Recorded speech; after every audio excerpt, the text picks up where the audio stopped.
ఎక్కడ ఉన్నా సరే తెలుగు వాళ్ళు ఆ ప్రేమ అలాంటి. నేను బాంబే వెళ్ళాను, అంటే ముంబై. కోపం వస్తుంది బాంబే అంటే, కానీ ఏం చేద్దాం, ఎడనో తెలంగాణలో ఉంటాం కదా, రోజు ముంబై అనం కదా, ఇక బాంబే అలవాటు వచ్చేస్తుంది. నేను ముంబై పోయినప్పుడు, అమ్మా మాకు తెలుగు వస్తుంది, నువ్వు తెలుగులా మాట్లాడు. ఎంత ప్రేమ అంటే, అమ్మ వస్తే హిందీలో వద్దు, తెలుగులోనే మాట్లాడాలి. అంటే అది ఏందో ఒక మిఠాయి తిన్నట్టు, అవునా కదా, ఒక మిఠాయి తిన్నట్టు. పద్మశాలి దగ్గరికి పోయినా, చాలా సంతోషం అనిపించింది, కానీ కొంచెం బాధపడేసింది. ఏంది అని అడగండి. పద్మశాలి అంటే ఎవరు అనుకున్నారయ్యా?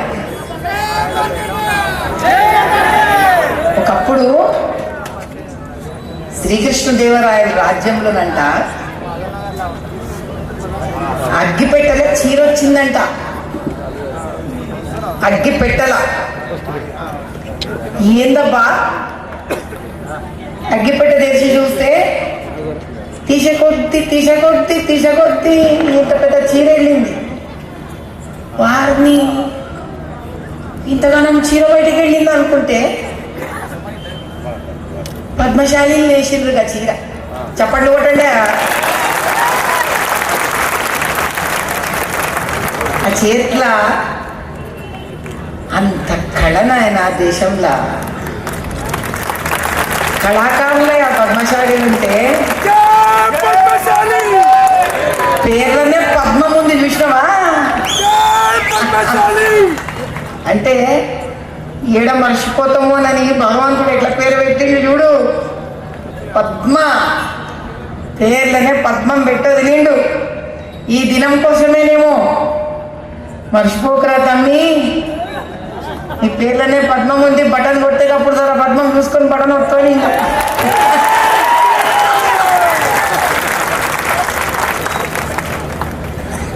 కడుపు నిండింది నాయన.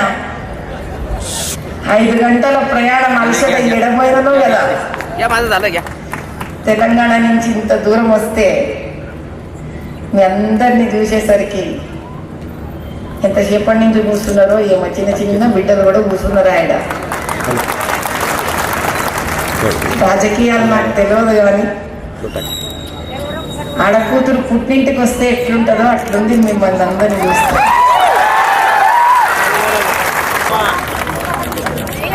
ఏమో మాట్లాడతాననుకున్నా, మిమ్మల్ని అందరినీ చూస్తే గొంతు సల్ల పడిపోయా. మాటలు వెళ్తేనే. రాజకీయాలదేముందిలే, కానీ 6 నెలల్లో చాలా నిజాలు చూసిన నాయన. కఠినమైన నిజాలు చూసిన, కఠోరమైన నిజాలు చూసిన. ఒక కష్టపడే జీవి, ఒక బీద మనిషి, ఒక మధ్య తరగతి కుటుంబంలో ఆడకూతురు పెండ్లికి తయారై ఉంటే ఇంట్లో ఆ తండ్రి ఎంత కష్టపడతాడో. ఒక కొడుకుకి నిజంగా చదువు చెప్పాలంటే ఆ అమ్మ నాయన ఎంత వెనకెయ్యాలనో. ఆ బిడ్డని ఇంగ్లీష్ మీడియం స్కూల్లోకి వెళ్ళకపోతే ఏడా ఇంట్లో చుట్టాలు గిట్టాలు వాళ్ళని ఎగతాళి పట్టిస్తారో, ఉద్యోగం రాదో. ఇంత ఇంగ్లీష్ మీడియంలో చదువుకున్నా కూడా 10th క్లాస్ పిల్లగాడికి బుగులు. ఇంట్లో పోయి అమ్మ నాయన ముందు ఇంగ్లీష్లో పుస్ మాట్లాడకుంటే నీకు ఏంద్రా ఇంత డబ్బులు ఖర్చు పెడితే ఇంగ్లీష్లో మాట్లాడవేంద్రా అంటాడేమో. నన్ను ఆ పిల్లగాడికి ఎంత భయమో. ఇంత టెన్షన్ పడి ఆడపిల్ల మనసులో ఏమడు ఏమి వెనక ఎంత పడతాడో అని అమ్మకి ఎంత భయమో. పొద్దున్న లేచినప్పటి నుంచి రాత్రి దాకా ఒక్కనికన్నా మనశ్శాంతి ఉందాయా మనకి? అసలు నిజంగా లేదా మనకి మనశ్శాంతి? ఎందుకు తెలుసా? చెప్పనా, నిజం చెప్పనా? చెప్పండి. 5 ఏళ్లకు ఒకసారి వచ్చే ఈ ఒక్క దినం మన నిర్ణయం అటు ఇటు అవుతున్నందుకయ్యా.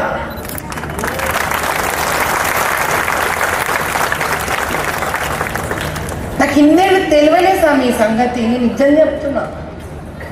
నా మొదటిసారి ఓటర్ హక్కు వచ్చినప్పుడు మస్తు 18 ఏళ్ళు వచ్చినప్పుడు మస్తు స్పీడ్గా ఓటేసి వచ్చేసిన. ఇక రికార్డు కూడా చేసుకో, నాకేం భయంలే. మస్తు గలీలో పోయినా రౌడీలను కూడా బగాయించిన నేను.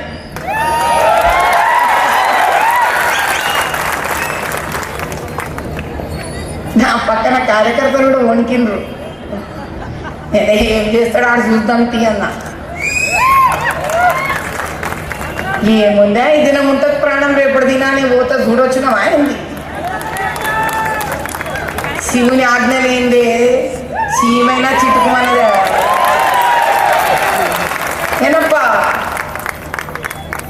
ನಾನು ಸಾಯ್ದ ಹೇಳ್ತೀನಿ.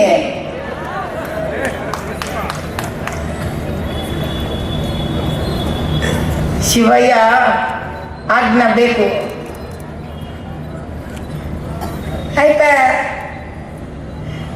ఆ తర్వాత ఓట్ అంటే ఏందో అనుకున్నా. ఎప్పుడు మాట్లాడినా हिंदी में भी बात करना है क्या मुझे? अरे भैया ये तो अभी तो मल्टीलिंगुअल हो गया रे. अभी थोड़ी देर के बाद आप बोलेंगे कि ऐसे भी बात करो. तब तो झंझाट नहीं कि भाई हिंदी में बात कर लेंगे, सभी को समझ में आ जाएगी. हाँ तो फिर हिंदी में बात कर लेते हैं. जरा अपने छोटे शेरवानी बड़े शेरवानी भी सुन लेंगे.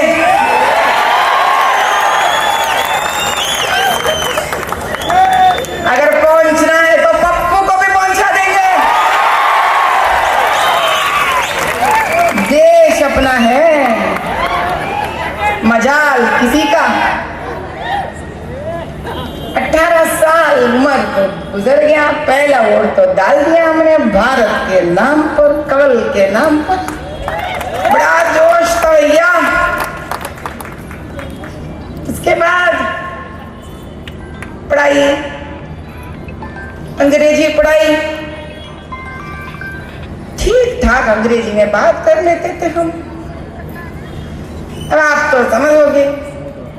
बच्चों, नौजवानों, सुनो मेरी बात. अंग्रेजी में कुछ नहीं रहा, बोगस से पूरा. हमसे बड़ा कोई बाप निकलता, वो बोलता है तेरा अंग्रेजी बेकार है.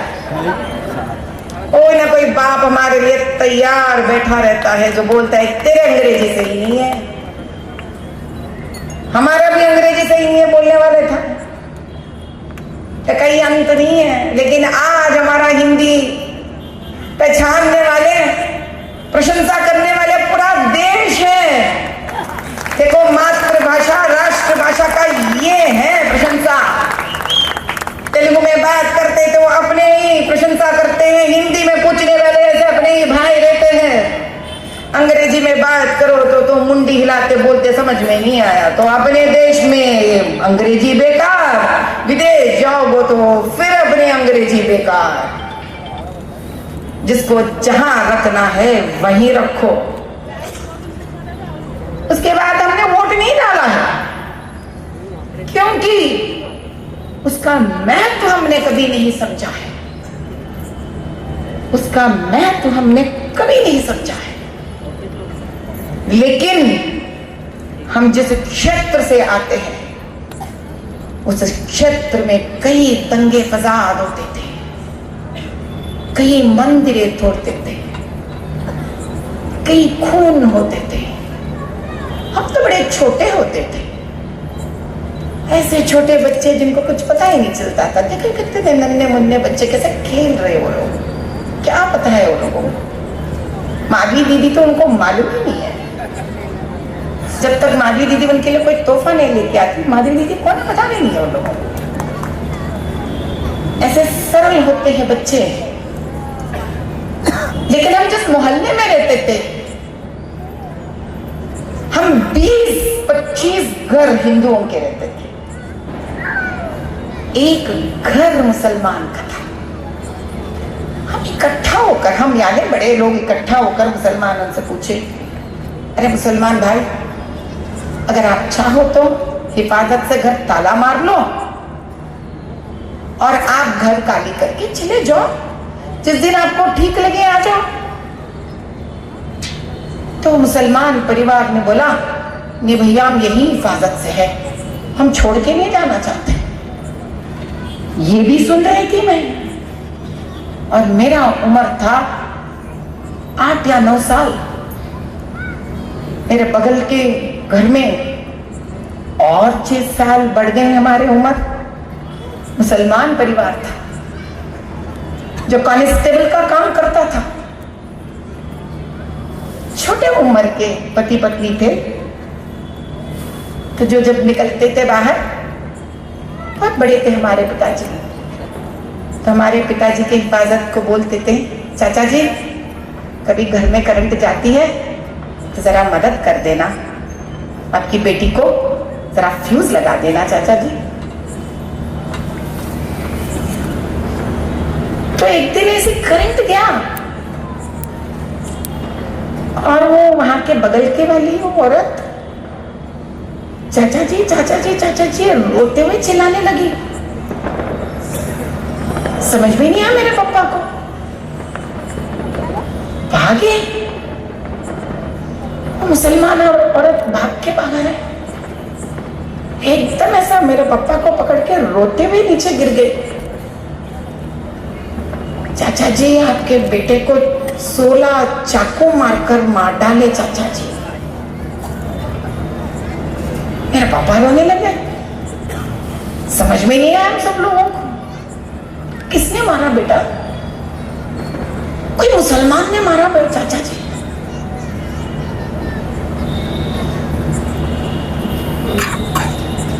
ऐसे ही ऐसे ही ऐसे ही ऐसे ही।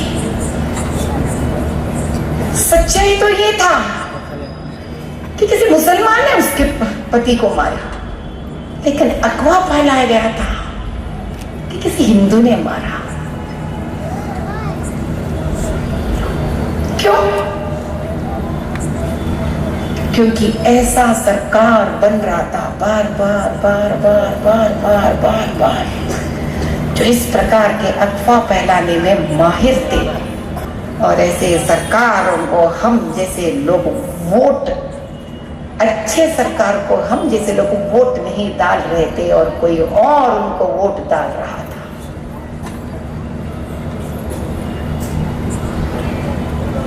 अच्छे लोग जब सो जाते हैं और गलत लोग जब गलत लोगों को वोट डालते हैं, तो भारत बिक जाता है, बट जाता है।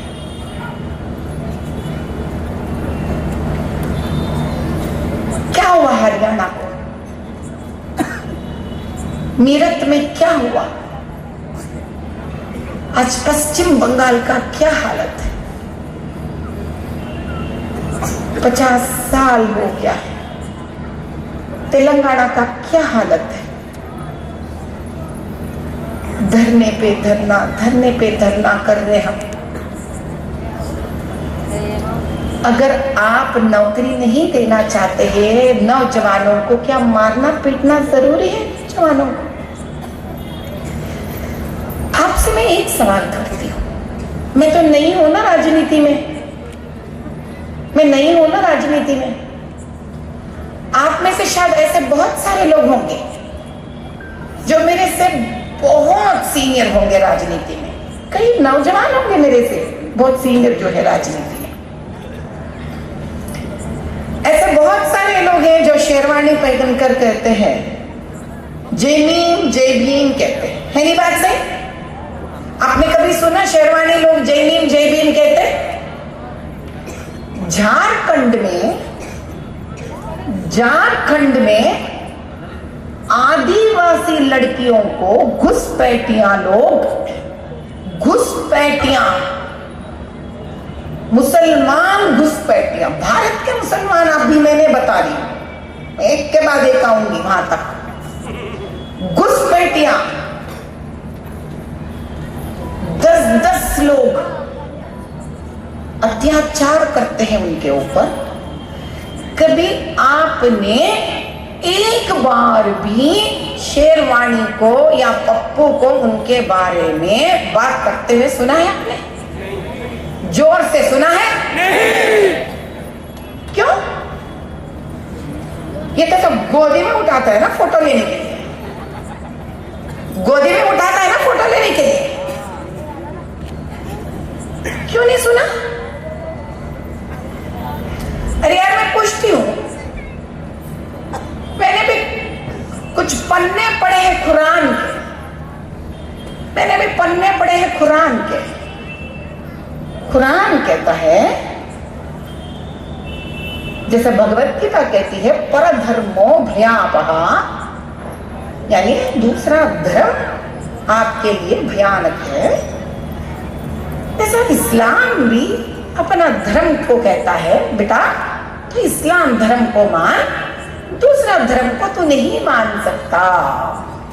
हमारे लिए तो कई पुस्तक है, हमारा एक पुस्तक तो कहता है मानव सेवा ही माधव सेवा है, ऐसा उनका भी, लेकिन उनका पुस्तक ये नहीं कहता है। ठीक है, उनके लिए एक ही पुस्तक है, जो कुरान कहता है तो मानना पड़ेगा जो कुरान कहता है, तभी आप सही मुसलमान हो। और हम इज्जत करते हैं कुरान का। तो कुरान कहता है आपके लिए एक ही है खुदा, और खुदा अल्लाह है। तो शेरवानी साहब अब मंदिर क्यों गए? अब भगवा शॉल क्यों डाले? अब हिंदू के पैर क्यों पड़े? तो अब काफिर हो गए ना, अब काफिर हो गए। तो जब आप काफिर हो गए तो हमारे बारे में आप क्यों बात कर रहे हैं? आप काफिर, हम काफिर, खत्म हो गई मसला। तो आ जाओ इस तरफ, हिंदू बन जाओ।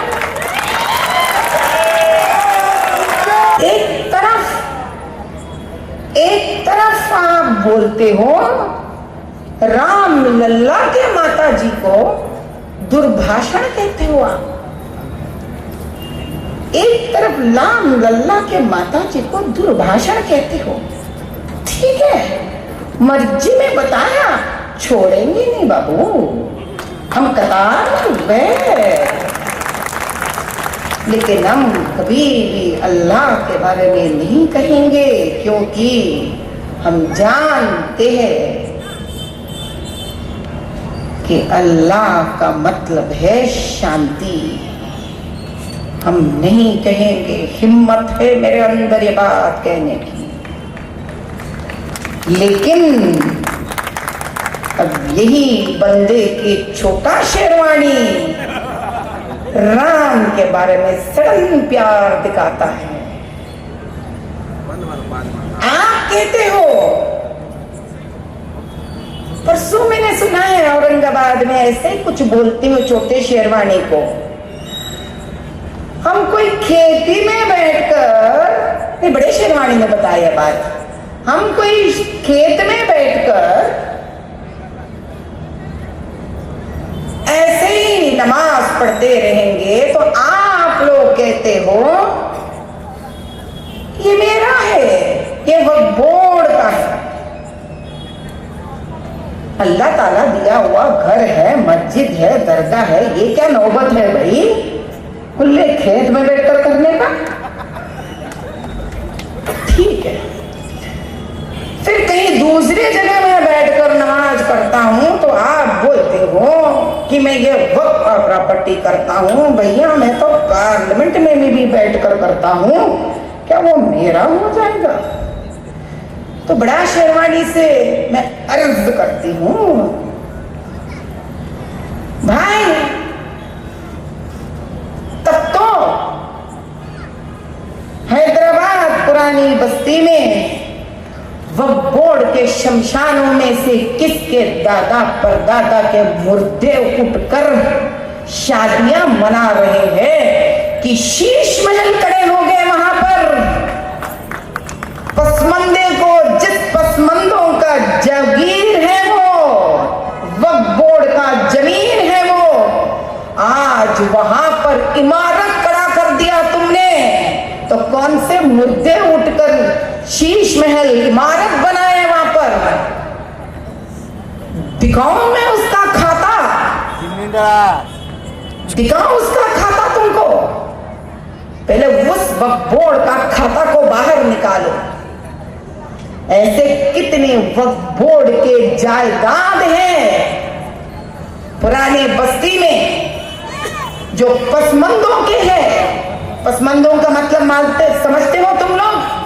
मुसलमान के दलित, मुसलमान के दलित जिनका है वो जागीर, जिनका हक है वो, जिनको वो पैसे मिलना चाहिए, उन वक्त जमीनों को ये लोग बेचकर उसके ऊपर प्रॉपर्टीज के ऊपर बिल्डिंग बनाकर, इमारतें बनाकर पैसे बनाए ये लोग पप्पू के पार्टी से मिलकर।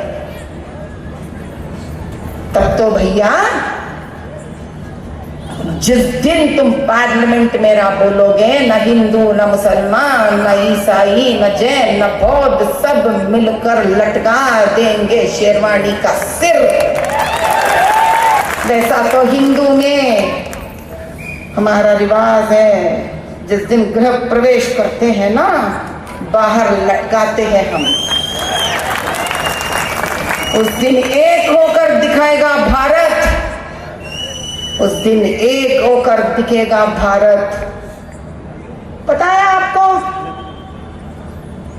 पता है आपको 50 सालों से तो उसी का सरकार चल रहा है भाग्यनगर में, लेकिन आज भी भाग्यनगर का भाग्य नहीं खुला। किशोर गृह, जानते हो ना किशोर गृह क्या है? जुवेनाइल होम, यानी जो छोटे बच्चे 16 साल के अंदर जो गलत काम करते हैं उनको जेल में जब डालते हैं उनको किशोर गृह कहते हैं।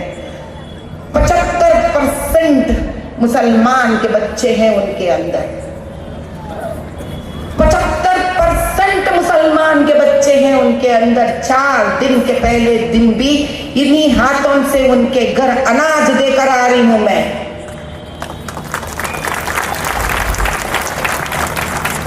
जिस देश में कवल खिलेगा उसी दिन इस हाथ से हिंदू के घर भी अनाज बटेगा, मुसलमान के घर भी अनाज बटेगा। लेकिन जिस दिन हिंदू कटेगा उस दिन हिंदू के घर भी अनाज नहीं मिलेगा, उस दिन मुसलमान के घर भी अनाज नहीं मिलेगा।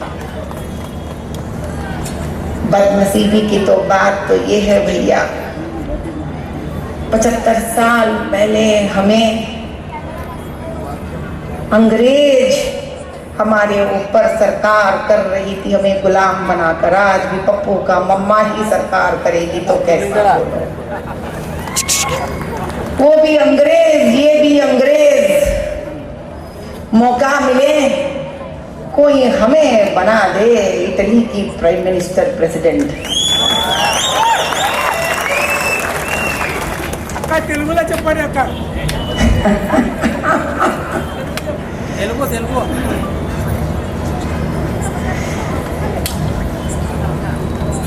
దేశమంతా వింటుందంటన్నా, తెలుగులో చెప్తే సగం దేశం వింటది, సగం దేశం ఏమైపోవాలి చెప్పు?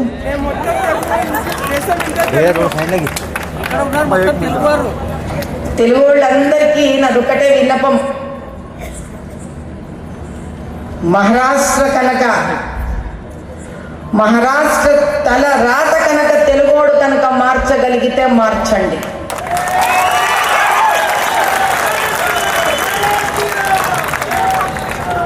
తెలుగోడు ఎక్కడికి పోయినా కూడా అల్లూరి సీతారామరాజులాగా తయారవ్వాలి. తెలుగు స్త్రీ ఎక్కడ నిలబడినా కూడా రాణి రుద్రమదేవి అయి నిలబడాలి. 5 గంటల సేపు కూడా నేను ఆ బండిలో ఇంత దూరం నీకోసం ఎందుకు వచ్చినా తెలుసా? నా అన్న తెలుగువాడు మహారాష్ట్ర తలరాత మార్చాలని వచ్చినాను.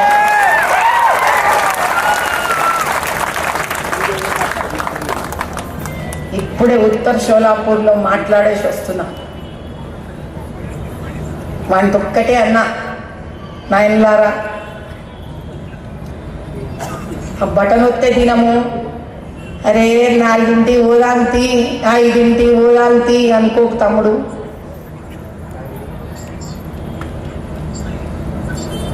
పప్పు షేర్వాణి చాలా దొంగలరా నాయన.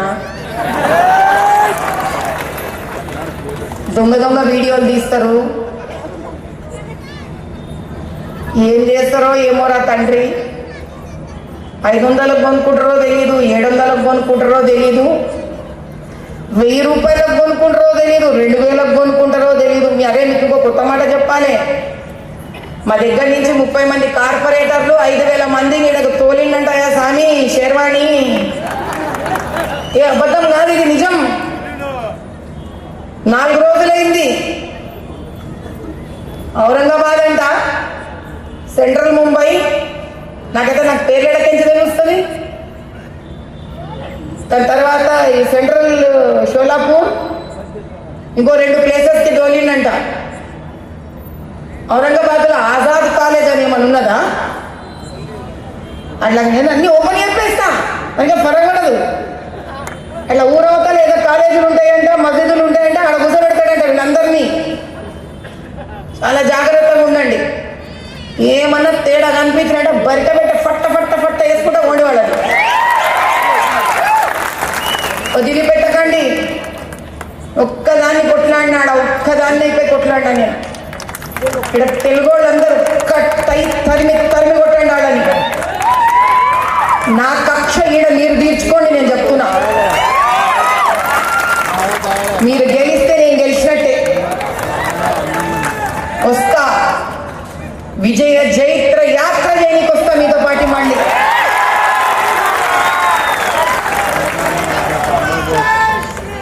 రామచంద్రుడు అంటే ఏంది తెలుసా? రాముడంటే ఏంది తెలుసా నాయన?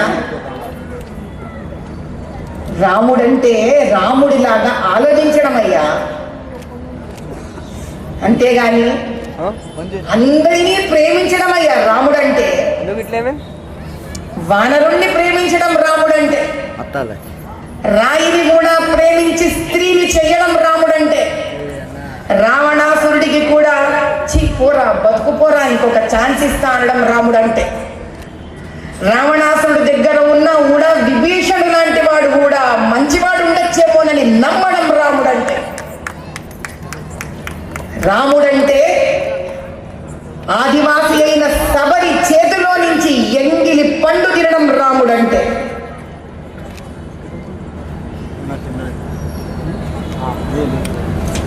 రాముడంటే అరణ్యవాసి అయిన ఆంజనేయ స్వామిని ఆలింగనం చేసుకొని ఆయన గుండెలలో బతకడం రాముడంటే. అది రాముడంటే. అటువంటి రామతత్వం ఎవరిలో ఉంటుందో, అటువంటి రామతత్వం ఎవరిలో ఉంటుందో అటువంటి వ్యక్తి రాజవ్వాలి. అటువంటి పెద్ద ఆయన ఢిల్లీలో కూర్చొని ఉన్నాడు అక్కడ. అంతేగాని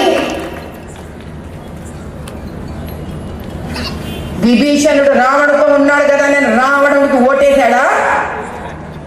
వేయలే. కాంగ్రెస్ కి ఓటేసిన ప్రతి హిందూ మంచోడు కాదు, అర్థమైందా? హిందూ అని చెప్పుకునే ప్రతి ఒక్కడు, లేకపోతే బొట్టు పెట్టుకున్నానన్న పప్పు హిందూ కాదు. అవకాశవాదులు వీళ్ళు, अवसरवादी है ये लोग, अपना प्लेट पिराते हैं ये लोग।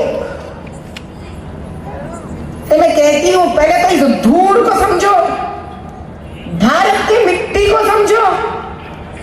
गिल्ली डंडा खेला है कभी किसी ने? गोली खेला है कभी किसी ने? पतंग चला है कभी किसी ने? क्या खेला है पप्पू किसी दिन यहाँ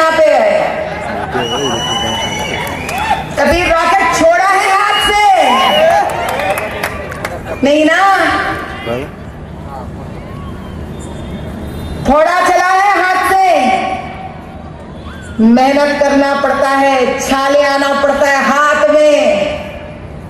हमने किया है ये काम, आपने किया है ये काम। मेहनत का हाथ ही मेहनत को समझता है। एक भूखा पेट ही भूखा पेट को समझ सकता है।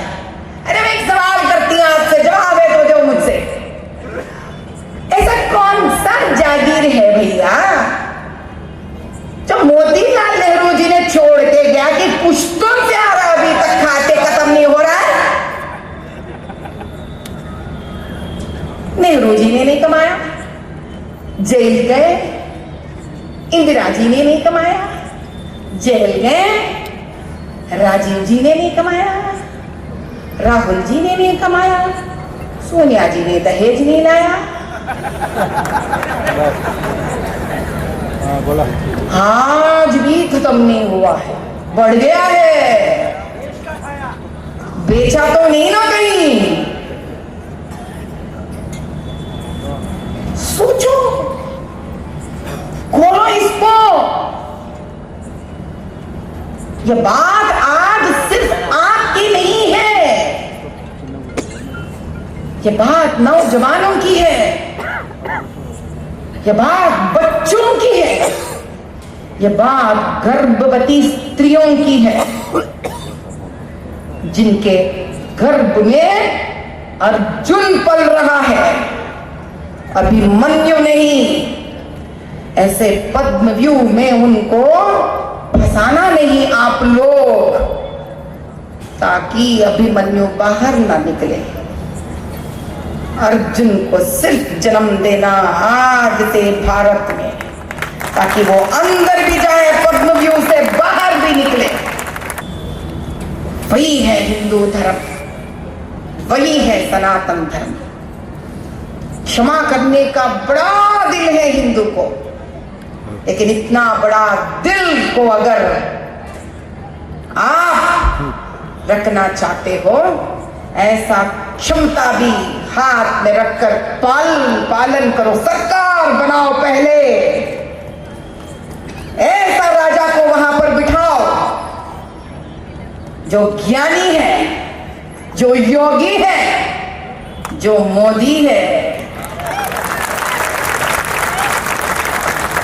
आप समझ रहे होंगे ये क्या है? किसी का भजन कर रही है,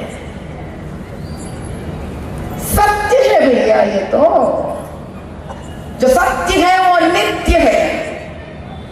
हमारा ही उदाहरण लीजिए, हमने कभी उनको देखा ही नहीं है, हमने 1 रुपया नहीं दिया है किसी को,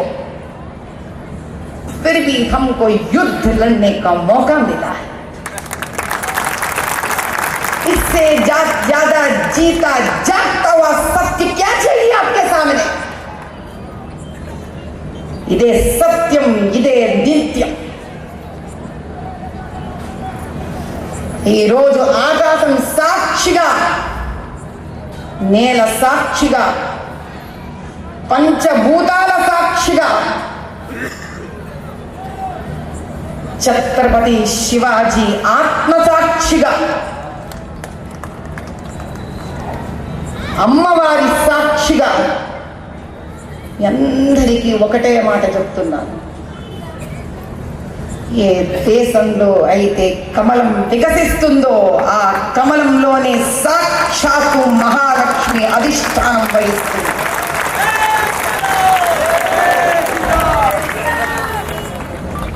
సీతమ్మ వారిని కాదనుకున్న అయోధ్య కూడా కష్టాలు పాలయ్యింది. గుర్తుపెట్టుకోండి, సీతమ్మ వారిని కాదనుకుంటే అయోధ్య కూడా కష్టాలు పాలయ్యింది. వెతకకండి, चुनो मत, ये कैसा है, वो कैसा है, ये कैसा है, वो कैसा है। जिसके साथ कवल है वो सही है। क्यों? कवल का राजा सही है, कवल का राजा सही है, क्योंकि राजा को पता है कब कैसे, किसको, क्यों रखना है, इतना तुम भरोसा करो अपने राजा पर। अपने आप राजा के स्थान पर रखकर देखो। आप घर के पिता हो।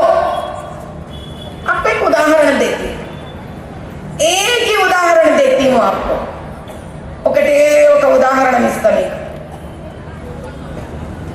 आप घर के पिता हो।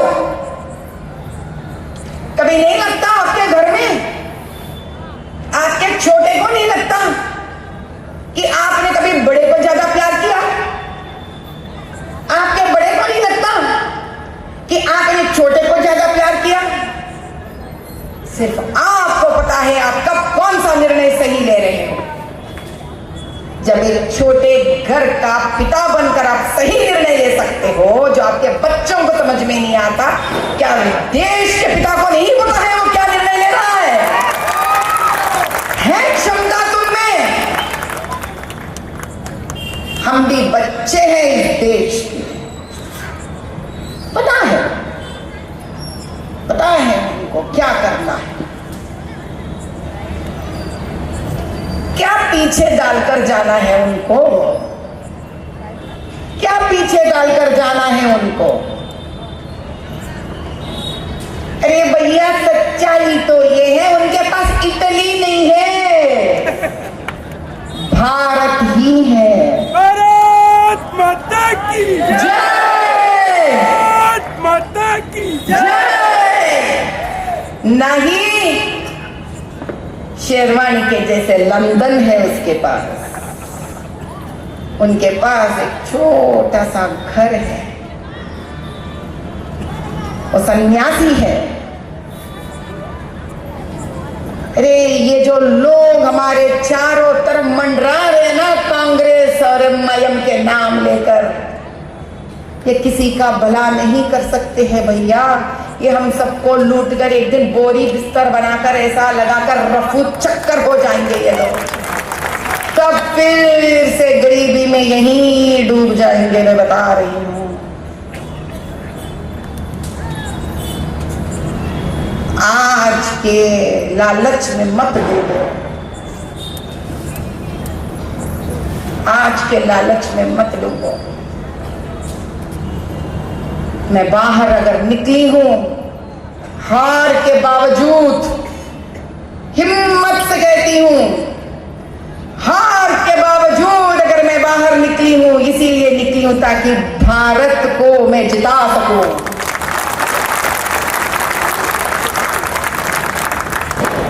मैं भगवान को आज भी प्रणाम करती हूँ कि हे भगवान तू बहुत बड़ा है, तूने मुझे हार दिया है। अगर तू न हार देता तो इतनी बड़ी सच्चाई मेरे सामने कभी नहीं आती। प्यार है मुझे मेरे हार से, धोखेबाज है ये लोग, सतर्क रहना, धोखेबाज है ये लोग। कभी हिम्मत है तो आके गलियों में अगर फिर सकते तो आके फिरो तुम लोग। बंगाल तो कई सालों से उनके हाथ में है, तो है क्यों है गरीब मुसलमान।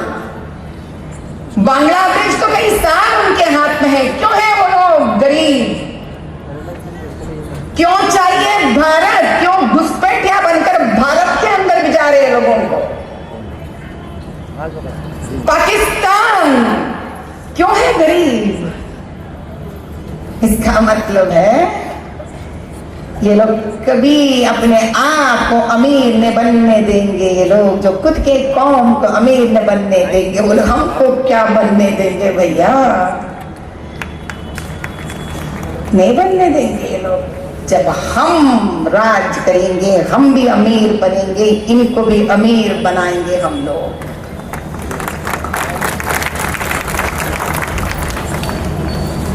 बेटी बचाओ बेटी पढ़ाओ,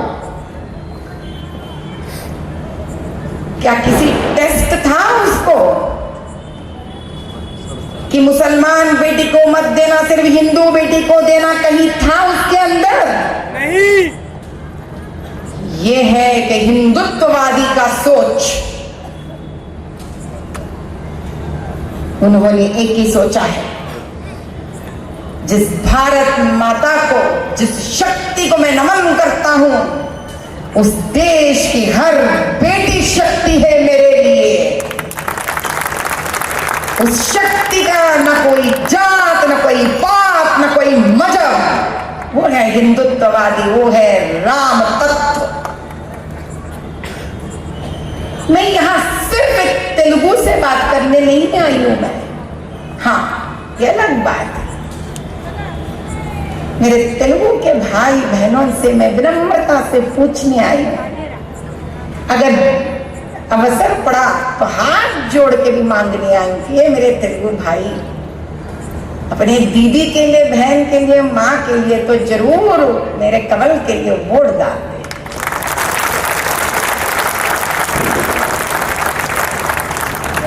जैसे पुराणों में भिक्षाटन करते हैं, अम्मा भिक्षाम देही, मुझे कते ही दुख नहीं है, बड़े गर्व से मैं कह सकती हूँ भिक्षाम देही, क्योंकि ये भारत के लिए मांग रही हूँ, आज महाराष्ट्र के लिए मांग रही हूँ,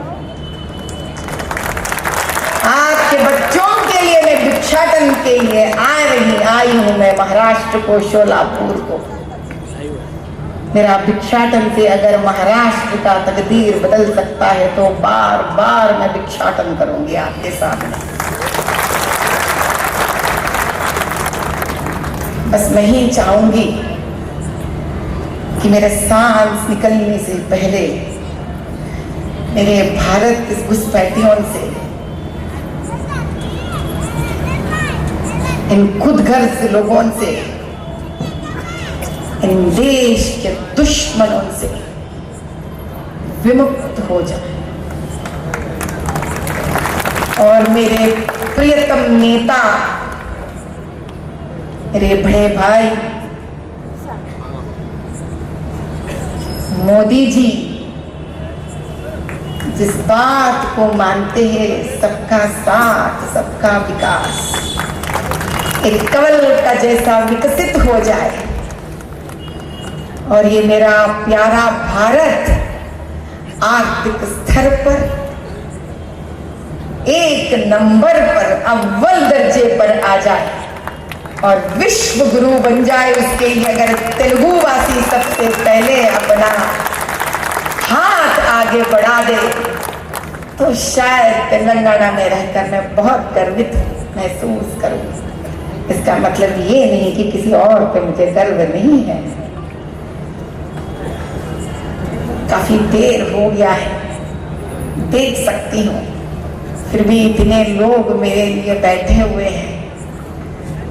क्षमा करना अगर मैं आपका काफी समय ले ली तो।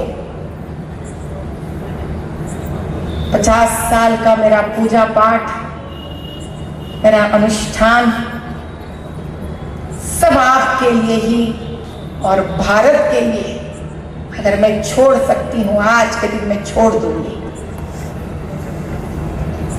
मैंने तो सर्वत्र हर समय पर यही कोशिश की है कि जिस भारत माता ने मुझे जन्म दी है, मेरे आखिरी समय, जिस दिन मेरे आंख बंद होंगे, उस दिन मैं शांति से आंख बंद कर सकूं और मैं अपने आप को जवाब दे सकूं कि मैंने एक पल के लिए भी मैं मां भारत के लिए जी थी, निश्चल, बिना कोई प्रतिफल के लिए, खुदगर्ज। 75 साल पहले जिन लोग शहीद होकर इस देश को हमारे हाथ सौंपा था, उनके जीवन जो हमारे लिए त्याग करके गए हैं, उसके लिए हम सम्मान करना चाहिए। और एक बार इन घुसपैठियों, पप्पू जैसे घुसपैठियों के हाथ कतई ही मत देना भाइयों, क्योंकि ये लोग नहीं जानते हैं, इन लोगों को ऐसे ऊपर से गिरा हुआ है, ये ऐसी जायदाद है जो बिना मेहनत के आया है, तो इनको बेचने में कोई दिक्कत नहीं होगी, कोई दिक्कत नहीं होगी। आज आप ऐसे जैसे बैठे हो ना, क्यों बैठे बताया आप आज से? क्योंकि आप देश को प्यार करते हो। आप मुझे नहीं, मेरे अंदर के देशभक्ति को प्यार करते हो, इसीलिए बैठे हो आप। ये वो लोग नहीं जानते हैं। हिंदुत्व को, हिंदू तत्व को जानते हो आप, इसीलिए बैठे हो आप। आप अपने आप को सम्मान कीजिए, अपनी शक्ति को जानिए, उसको जागृत कीजिए। अपना एक दिन का अमूल्य निर्णय का प्रतिफल महाराष्ट्र का भव्य भविष्य है। उस भविष्य से बहुत कुछ बदल सकते हो मेरे भाइयों और बहनों। हे मां शक्तियों, आप स्वयं जीजाबाई हो, अहिल्याबाई हो, आपके हाथ में हर निर्णय है। मैं बस आपसे ही आग्रह करके जाती हूं, निकल पड़िए उस दिन, मतदान करिए, कमल को हर घर में स्थापित कीजिए और दिखाकर